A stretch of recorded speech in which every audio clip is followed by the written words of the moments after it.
Friends. ఏమైంది? ఏ పట్టుకోవచ్చు కదా, టికెట్లు పట్టుకో.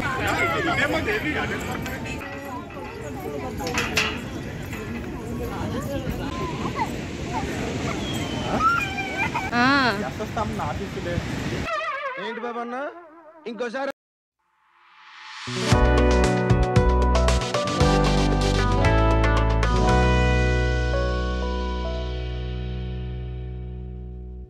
Hello everyone, welcome back to our channel lovely చశ్విక. Video ఏంటి అంటే మా వైజాగ్లో అయోధ్య రాముడి సెట్ అయితే వేశారనమాట. సేమ్ అయోధ్యలో రాముడు ఎలా ఉంటారో అలాగే పెట్టారనమాట. ఇప్పుడు మేమైతే అక్కడికి వెళ్తున్నాము. మేమొక్కరమే కాదు, మాతో పాటు మా సిస్టర్ ఫ్యామిలీ వాళ్ళు కూడా వస్తున్నారు. ఆ అయోధ్య రాముడి సెట్ ఎలా ఉంటుంది, లోపల రాముడు ఎలా ఉంటారని చెప్పేసి ఈ వీడియోలో అయితే చూపిస్తాను. ఈ వీడియోని ఇక్కడ స్కిప్ చేయకుండా లాస్ట్ వరకు చూసేయండి. అలాగే ఎవరైతే నా ఛానల్ ఫస్ట్ టైం చూస్తున్నారో వాళ్ళు లైక్ చేయండి, షేర్ చేయండి, సబ్స్క్రైబ్ చేసుకోండి. పక్కనే ఉన్న బెల్ ఐకాన్ క్లిక్ చేసుకోండి. నోటిఫికేషన్ ద్వారా నా వీడియోస్ అనేవి మీ వరకు వచ్చేస్తాయి. చూస్తున్నారు కదా, ఇదంతా కూడా బీచ్ రోడే. బీచ్ కి ఆపోజిట్ లో ఇవన్నీ ఉంటాయన్నమాట. అయోధ్య రాముడిని చూడడానికి మేమైతే మార్నింగ్ వెళ్ళాము. యాక్చువల్ గా నైట్ వెళ్తే చాలా బాగుంటుందంట ఆ వ్యూ అంతా కూడా. మేము కూడా నైటే వెళ్ళాలనుకున్నాము. ముందు రోజు మనకి యోగా డే అయింది కదా వైజాగ్ లో, సో దాని వల్ల నైట్ వెళ్ళడం కుదరలేదన్నమాట. ఆ రోజే మేము ప్లాన్ చేసుకున్నాము అయోధ్యకి వెళ్ళాలి అని చెప్పేసి. ఆ రోజు యోగా డే వల్ల ఈవినింగ్ జనం అందరూ ఎక్కువగా ఉండడం వల్ల రష్ గా ఉంటుందని చెప్పేసి వెళ్ళలేదు. ఆ నెక్స్ట్ డే మార్నింగ్ వెళ్ళాము. ఈ అయోధ్య రాముడిని పెట్టింది ఎక్కడ అంటే వైజాగ్ లో పామ్ బీచ్ అని చెప్పేసి ఉంటుంది, ఆ ప్లేస్ లో పెట్టారనమాట. చూస్తున్నారు కదా, ఇప్పుడు చూస్తుందంతా కూడా బయట అనమాట. మనం ఇక్కడ దిగేసి బైక్ అనేది ఎక్కడైనా పార్క్ చేసుకోవాలి. చూస్తున్నారు కదా, బయట అంతా కూడా ఇలా అయితే ఉంటుంది.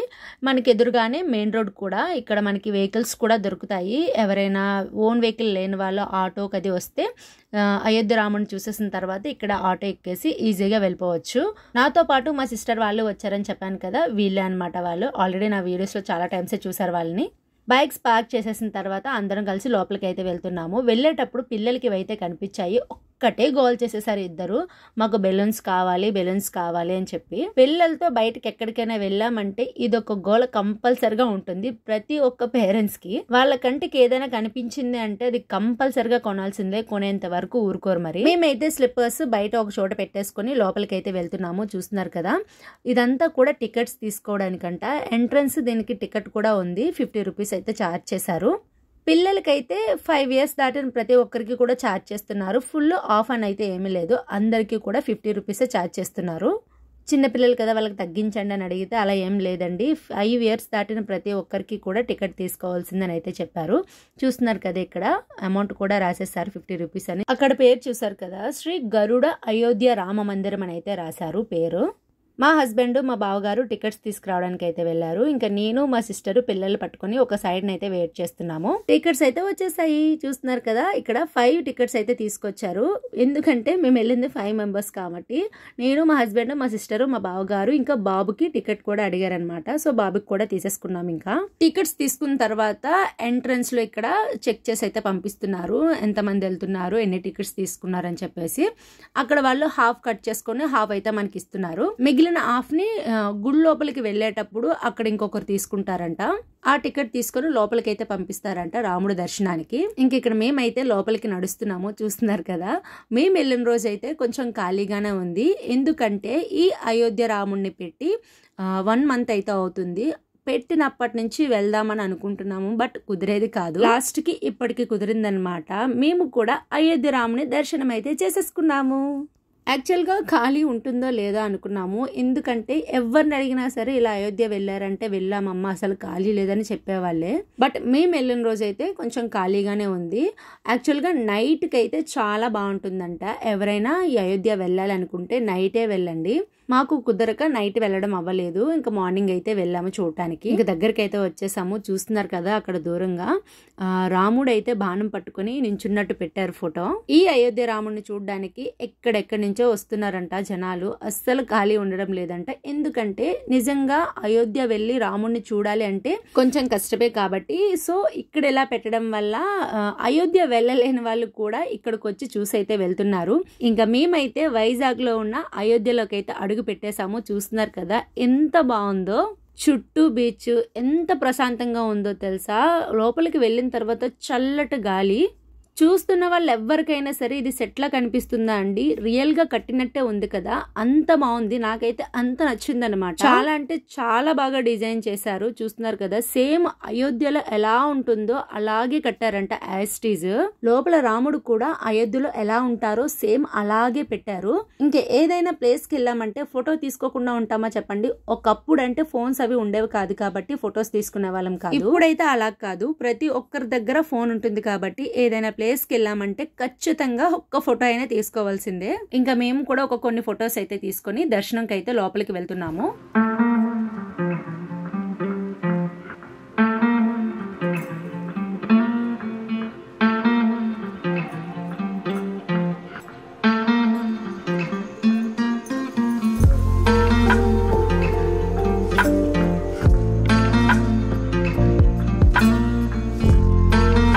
ఇక్కడ మేమైతే లోపలికి వెళ్తున్నాము.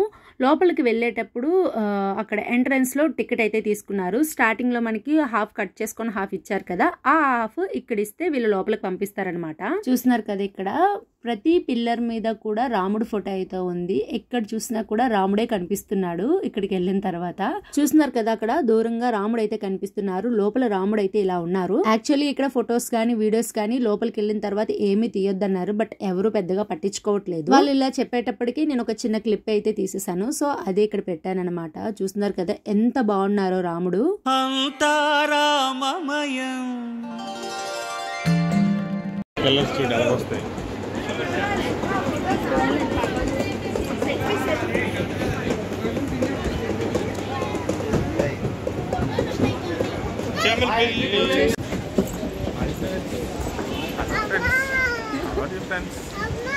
అయోధ్యకు వచ్చాం. రాముడు చూసారా?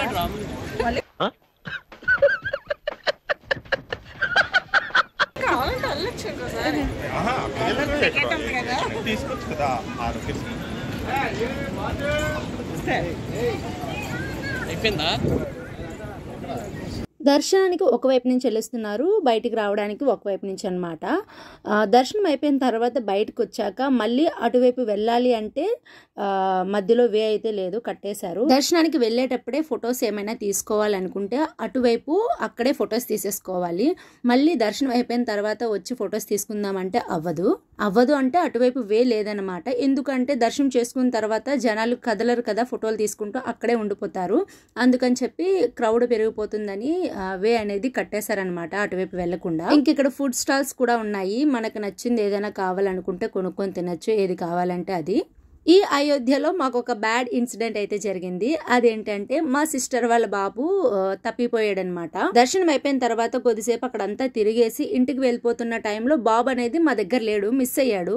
అదిగో కనిపిస్తున్నాడు కదా, ఆ రెడ్ కలర్ షర్ట్ బాబే. లక్కీగా మార్నింగ్ అవడం వల్ల క్రౌడ్ తక్కువగా ఉండడం వల్ల బాబు వెంటనే దొరికేశాడు. అదే ఏ నైట్ అయితే చెప్పలేమేమో, దొరకచ్చు దొరకపోవచ్చు. ఈ సెట్ లో నుంచి ఆల్మోస్ట్ బయటకి అయితే వెళ్ళిపోయాము. ఆ టైంలో తెలిసింది బాబు మిస్ అయ్యాడని. ఒక్క 10 నిమిషాలు అందరం చాలా కంగారు పడిపోయాం. బాబు గుడి బ్యాక్ సైడ్ కి వెళ్ళి ఉండిపోయాడు అనమాట. తర్వాత ఒక ఆవిడ ఎవరో తీసుకొచ్చి ఇచ్చారు. మేము బాబుని వెతకడం చూసి ఇంకా అలా సాడ్ మూమెంట్ కాస్త హ్యాపీ మూమెంట్ అయితే అయిపోయింది అప్పటికి. థ్యాంక్ యూ చెప్పు.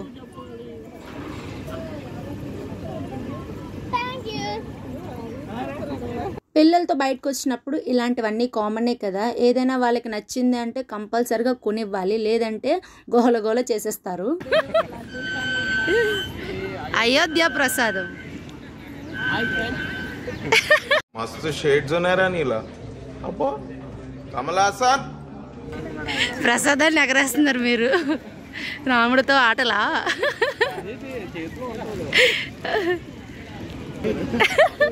ఫ్రీయా? కొనుక్కోలే, ఫ్రీ ఇచ్చారు టికెట్ ఇస్తే.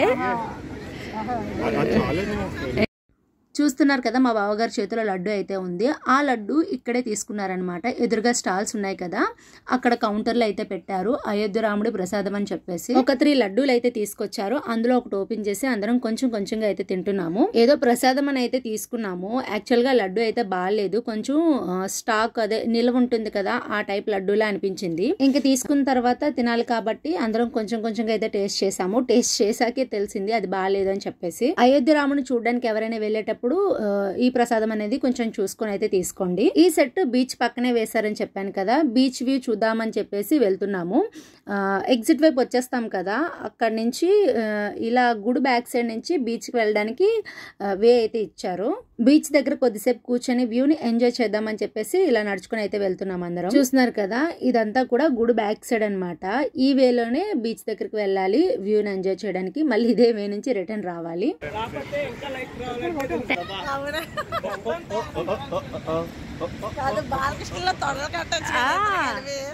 పెద్ద వీళ్ళు కొట్టే మ్యూజిక్ కి మ్యూజిషియన్స్ కూడా పారిపోతారు అనమాట. ఏంటి బాబన్న ఇంకోసారి ఏది ఏ పక్క నుంచి చూపించాలి ఫేస్?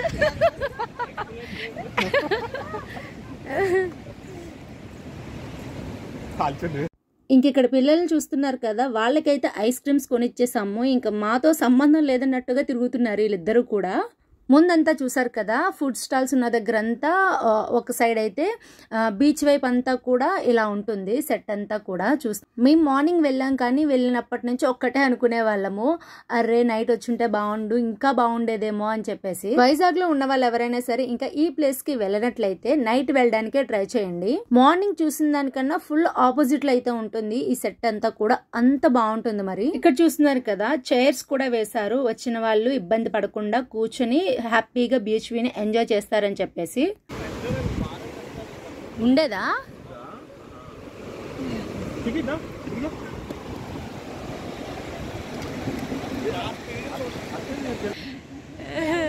ఇప్పుడే 2 శవాలను లేపిస్తే నిజంగా చేతంతో నిన్నకి చూసి కనిపెట్టినట్టున్నాడు కాదు. చేతం చేను తోడంతో తృతీయ విభక్తి ఏదో అంటారు కదా, ఏంటి సార్ అది అంటారు కదా, దీన్ని చూసి కనిపెట్టినట్టున్నారు. రెడ్డమ్మ మేము ఎంజాయ్ చేసిన దానికన్నా ఈ అన్నా చెల్లెలు ఇద్దరు అయితే చాలా బాగా ఎంజాయ్ చేశారు. మా బావగారు అయితే వాళ్ళిద్దరికి అడిగిందల్లా కొనిస్తూ వాళ్ళిద్దరిని సాటిస్ఫై అయితే చేసేసారు. చూస్తున్నారు కదా, ఈ అన్నా చెల్లెలు ఇద్దరిని ఎంత చక్కగా కూర్చొని ఐస్ క్రీమ్ తింటూ బీచ్ వ్యూని ఎంజాయ్ చేస్తున్నారు. చూసారుగా, వైజాగ్ లో అయోధ్య రాముని దర్శనం అయితే మేము చేసేసుకున్నాము. ఇంకా ఎవరైనా రాముని దర్శనం చేసుకున్నట్లయితే వెంటనే వెళ్ళి చేసుకోండి, మీ మనసులో ఉన్న కోరికలన్నీ నెరవేర్చుకోండి. ఈ వీడియో ఎలాగుందో కూడా కమెంట్ సెక్షన్ లో కమెంట్ చేసేయండి. ఇంకొక మంచి వీడియోతో మళ్ళీ నేనైతే ముందుకు వచ్చేస్తాను. అప్పటి వరకు నా ఛానల్ ఇలాగే సపోర్ట్ చేయండి. మీ సపోర్ట్ నాకు ఎప్పుడు ఇలాగే ఉండాలి. వీడియోని చూసిన తర్వాత లైక్ చేయడం మాత్రం మర్చిపోకండి. మీరిచ్చే ఒక్క లైక్ వల్ల ఈ వీడియో అనేది ఇంకొంతమందికి యూట్యూబ్ అనేది సజెస్ట్ చేస్తుంది. సో లైక్ చేసేసేయండి. Thank you for watching. Bye.